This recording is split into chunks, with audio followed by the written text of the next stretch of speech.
Bonsoir, bonsoir, bonsoir la famille, bonsoir, bonsoir. Ça fait tellement longtemps que j'ai eu à publier sur ma page. Tellement longtemps, j'ai plus longtemps. J'imagine même pas les trous. Les trous que j'ai laissés sur cette page, quoi. Bon, aujourd'hui j'aimerais vraiment qu'on soit en mode cœur à cœur. J'aimerais bien faire ce genre de vidéos un peu plus souvent. Ce genre de live, quoi. Comme ça, vous aurez peut-être à suivre après. Mais aujourd'hui, pour aujourd'hui, je ne vais pas prendre beaucoup de temps. J'aimerais qu'on parle de la chute. La chute. Quand je parle de la chute, je parle d'un frère ou d'une sœur tombée, mis sous discipline, etc., etc. Parce que j'aimerais toucher sur plusieurs thématiques comme ça, concernant l'Église, concernant le ministère, le service, l'œuvre de Dieu. Vous savez, vous remarquerez avec moi qu'aujourd'hui, c'est devenu compliqué, tellement compliqué pour quelqu'un qui est tombé de se relever. C'est devenu tellement compliqué. Tellement compliqué. Et pourquoi? Parce que très souvent, la personne qui est tombée est automatiquement rejetée par les autres. Ses propres frères, ses propres sœurs, les personnes qui l'entourent, les personnes qui voyaient cette personne comme un homme fort spirituellement. Quand cette personne tombe, ces personnes l'abandonnent, ses frères, ses sœurs l'abandonnent. C'est une réalité. Voilà pourquoi j'aimerais parler des cœurs à cœur, donc j'aimerais pas toucher au rouleau. Mais vous comprendrez que le rouleau dit toute la vérité au fait.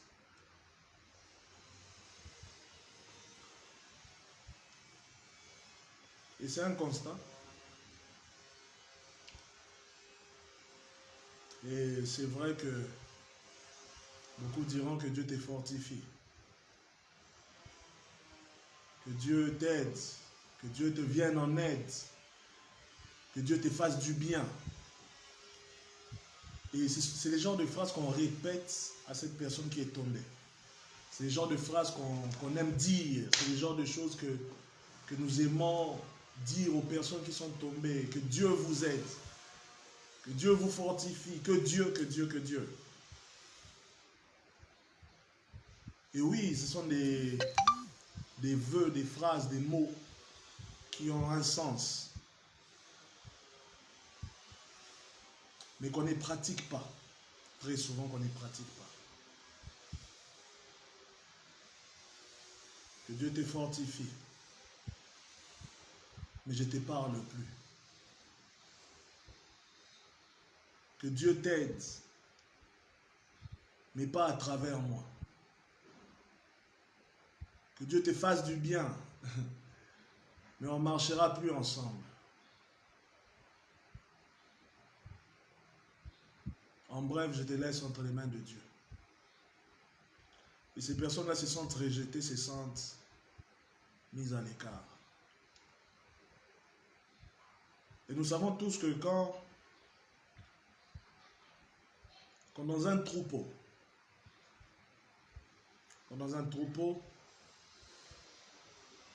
peu importe l'animal, un lion, une hyène, peu importe l'animal, quand elle attaque un troupeau et qu'elle arrive à blesser un gibier ou peu importe, quand elle arrive à blesser, elle cherche automatiquement à garder cet animal-là loin du troupeau. Loin du troupeau. Et très souvent, quand les autres membres du troupeau n'arrivent pas à récupérer leur frère, leur ami, le lendemain, en rentrant au même endroit, trouveront un cadavre. Car le lion va tuer le gibier et il mangera.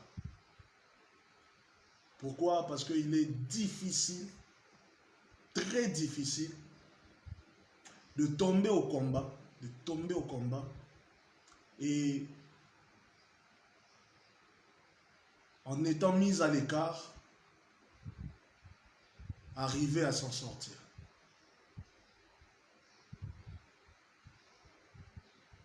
C'est difficile, c'est compliqué.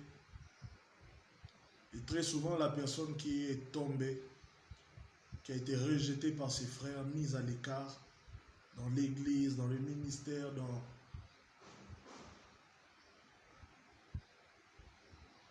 a difficulté à se relever. A difficulté à se relever.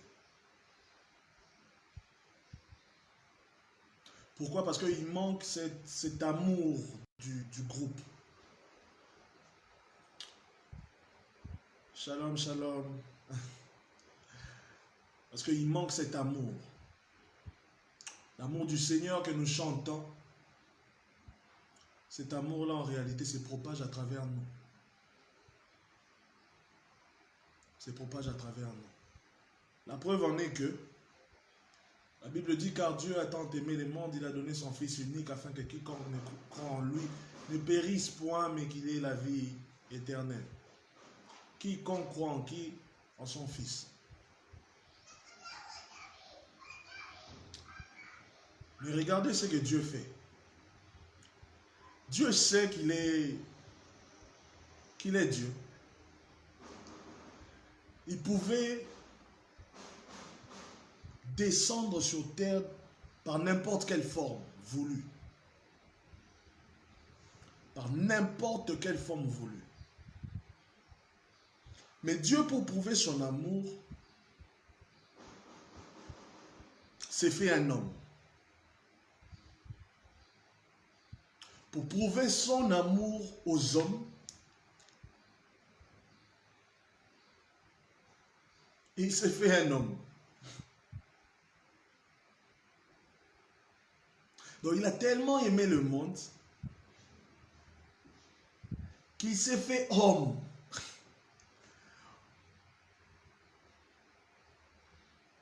Pour descendre et mourir pour les hommes. Donc l'amour de Dieu,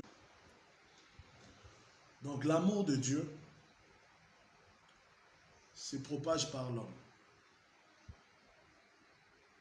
Ou encore peut se propager par l'homme. Il s'est fait homme. J'ai envie d'insister dessus. Il s'est fait homme. Il a pris le temps de créer un corps. Et dans ce corps, il a mis son esprit. Et il prend ce corps, il l'envoie sur la terre. Ce corps doit vivre, cet homme doit vivre au milieu des hommes. Manger avec les hommes, boire avec les hommes, enseigner les hommes. Vivre avec les hommes, dormir avec les hommes. Vivre comme un simple homme. Et c'est cet homme-là qui doit prouver l'amour de Dieu. Qui doit démontrer l'amour de Dieu à l'humanité. Cet homme-là. Donc un frère qui tombe, en réalité, par la grâce de Dieu, je ne dois pas l'écraser encore une fois. Je ne dois pas le faire descendre plus bas qu'il est déjà. En réalité. Je ne dois pas grandir sa plaie, à graver sa blessure. En réalité, c'est à cet instant-là que ce frère ou cette sœur qui est tombé, qui est jugé des autres hommes ou bien des hommes,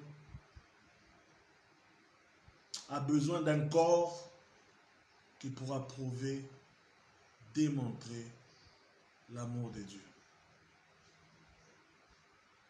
C'est à cet instant-là qu'il a besoin d'un corps ou encore d'un autre homme qui va prouver, démontrer l'amour de Dieu. Prouver, démontrer l'amour de Dieu. Prouver et démontrer l'amour de Dieu. Mais nous, qu'est-ce qu'on fait? On piétine encore une fois. Un jour, pendant que j'étais à Kinshasa, j'ai parlé avec des frères et sœurs serviteurs de Dieu, bien sûr. Et on parlait de ce même sujet que j'ai voulu traiter aujourd'hui, qui est la chute. On parlait de la chute des hommes de Dieu qui, dans la suite, ça a donné ce que ça a donné. Et pendant qu'on parlait, chacun s'exprimait, chacun donnait son avis. D'autres, est-ce qu'ils sont réellement loin?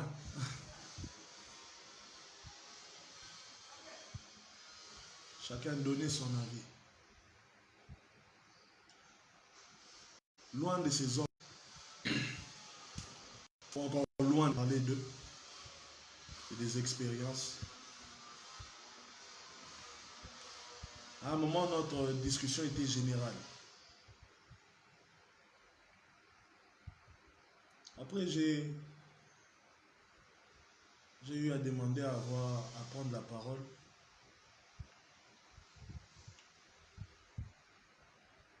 Et de ma part, j'aimerais partager ce que j'avais dit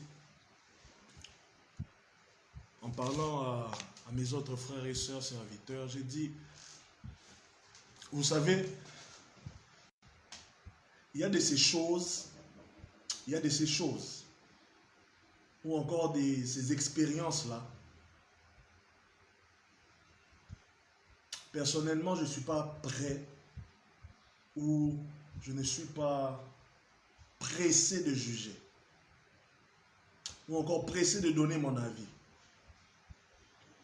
ou encore pressé de dire qui est vrai, qui est faux. Mais tout ce que je sais, personnellement, c'est que Dieu m'a fait grâce de ne pas passer par le même chemin. Pourquoi j'ai dit Dieu m'a fait grâce? Parce que je ne sais pas. Je peux dire que je ne peux pas. Non, je ne peux pas. Ce qu'il a fait là, moi, je ne peux pas le faire. Impossible. Je suis big spirituellement. Je suis big spirituellement. Je ne peux pas le faire. Sauf que, il faut être Joseph, ou encore il faut être face à la situation que Joseph avait vécue, pour savoir si tu peux courir ou pas. Pour savoir si tu as la capacité de courir ou pas. Pour savoir si, ok. Est-ce que mes jambes filent, quoi? Je dis peut-être que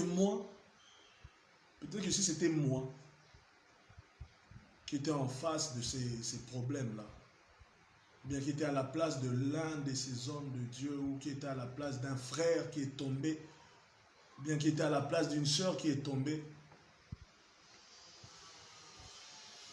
impudicité ou autre péché, peut-être même que elle est tombée une fois, peut-être que ce frère-là est tombé une seule fois.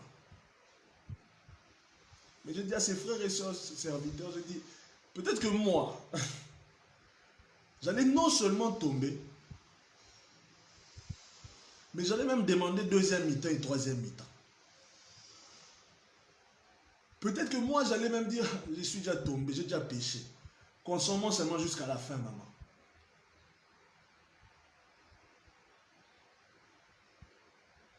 Peut-être que moi, c'est ce qui allait m'arriver. Mais je rends grâce à Dieu parce que je ne me retrouve pas dans cette situation-là. Je rends premièrement grâce à Dieu parce qu'il ne me met pas face à cette épreuve-là. Il ne me met pas face à cette situation. Je rends grâce à Dieu parce que je ne suis pas obligé. Je ne suis pas encore... Je n'ai pas connu une situation qui m'oblige à prendre une telle décision. Je ne suis pas encore arrivé face à une situation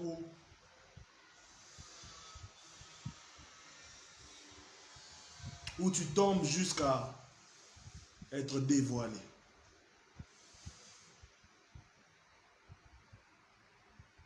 Être dévoilé. Je rends grâce simplement à Dieu. Parce que cette épreuve-là, il ne m'a pas fait passer dedans. Mais je peux dire que je suis big spirituellement. Je peux dire que je peux résister. Je peux dire que je veux fuir ces péchés-là. Mais en réalité, je ne sais pas. Je crois simplement, mais je ne sais pas.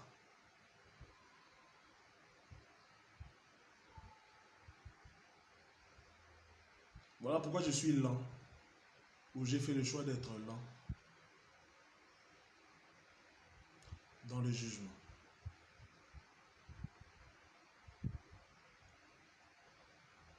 Je fais le choix de penser différemment quand j'entends qu'un frère est tombé, ou une sœur.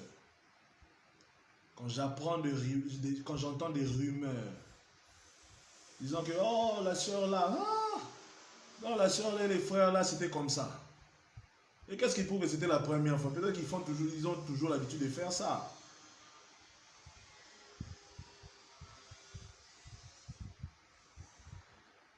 Après, toi, si tu pars raconter, tu ajoutes un peu de sel au-dessus. L'autre va encore ajouter un peu d'huile. L'autre coupe des oignons à l'intérieur. Et s'assure que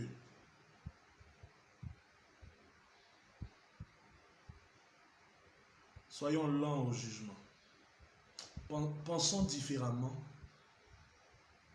quand un frère ou une sœur pêche ou tombe. Essayons de penser différemment. Posons-nous plutôt la question de savoir, Père, j'ai appris la nouvelle.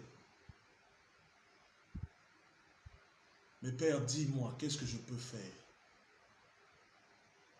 pour démontrer à cette personne ton amour, pour prouver à cette personne ton amour, pour montrer à cette personne que car tu l'as tant aimé, tu as donné ton fils. Comment faire pour démontrer ça? Quel est mon apport? Qu'est-ce que je peux faire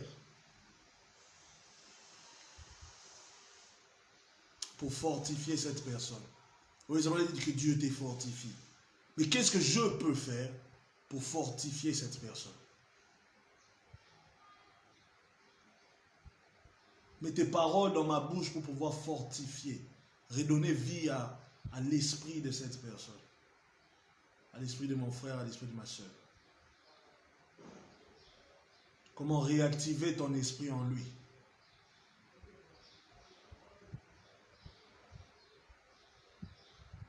Comment l'aider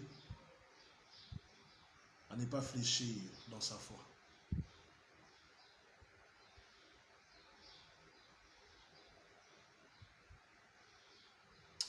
Voilà un peu le sujet que je voulais aborder, en espérant que je pourrais encore avoir le temps, la force, l'énergie de pouvoir faire ce type de vidéos. Parce que ce qui est vrai, c'est qu'on voit tellement des choses. Des choses qui nous tuent même nous-mêmes. Et par la grâce de Dieu, on essaie de tenir bon. On se bat. On se bat. On se bat vraiment. Et je ne mâche pas les mots. Mais la vie chrétienne a tellement de réalités. Tellement de réalités. Que souvent, la seule question qu'on pose à Dieu, c'est qu'est-ce qui n'a pas marché, Seigneur? Cette personne-là qui t'est louée avec toute la joie, la plénitude de la joie du ciel, de la terre contenue dans son cœur. Quand cette personne chantait, c'est comme si les anges entouraient le lieu de culte.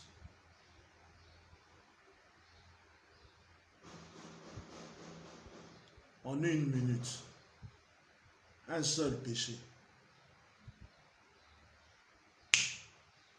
Tout est fini.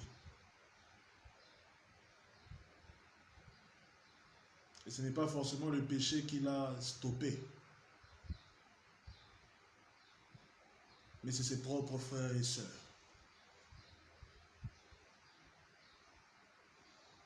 Ceux-là qui mangeaient à sa table, qui ont soupé avec lui.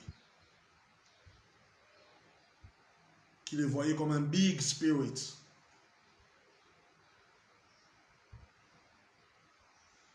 Qui le voyaient comme un homme spirituel.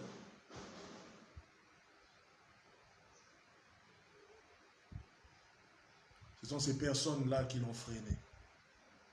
Qui l'ont écrasé alors qu'il était déjà à terre.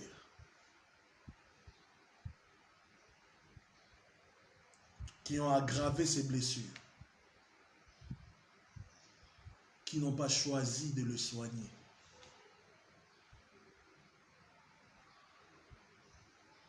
Qui n'ont pas choisi de le soigner.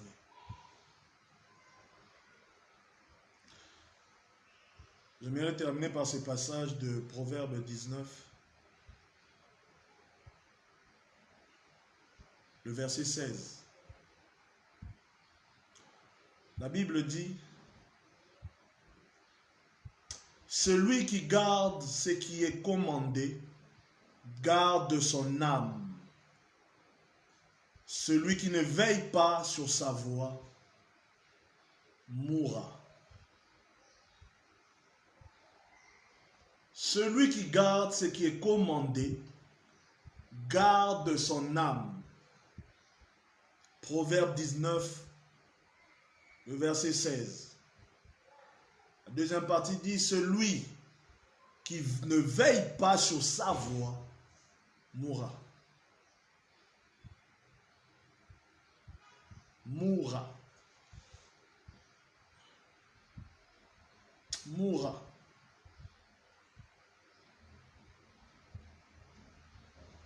Mourra. Mais là, j'aimerais ajouter juste ceci. Si nous ne veillons pas sur la voie de nos frères et sœurs,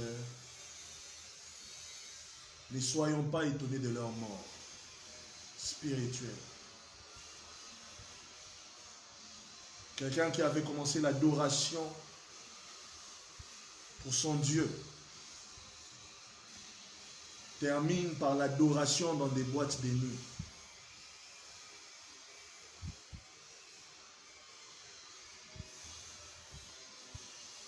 Pour qui, je ne sais pas.